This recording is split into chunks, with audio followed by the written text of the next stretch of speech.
Malaria एक आजार आहे जो परजीवींमुळे होतो. तसेच हा डासांच्या मार्फत पसरतो. संक्रमित डासांच्या चावण्यामुळे हे विषाणू तुमच्या शरीरात प्रवेश करतात आणि तुमच्या रक्तपेशींना कमजोर बनवतात, ज्यामुळे योग्य प्रकारे तुम्ही काम करू शकत नाही. जसे रक्त त्याचे काम करणे बंद करते, तसे मलेरिया जीवघेणा होऊ शकतो.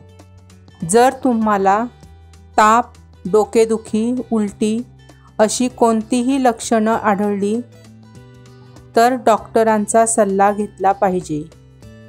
मलेरियाच्या उपचारासाठी औषधे उपलब्ध आहेत, त्यामुळे लवकरात लवकर ही औषधे घेतली पाहिजे.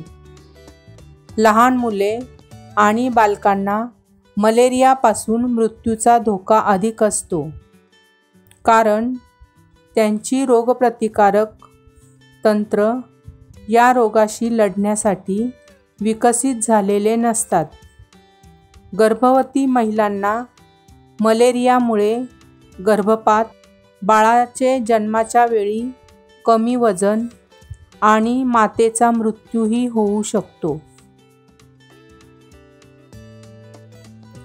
मलेरियाची संक्रमण थांबवण्यासाठी सर्वात चांगला उपाय आहे की कीटकनाशकांनी बनवलेल्या मच्छरदाणीचा वापर करावा. या मच्छरदाणीचा उपयोग केवळ झोपेच्या वेळी नव्हे तर खेळण्याने मुले सुरक्षित राहतात.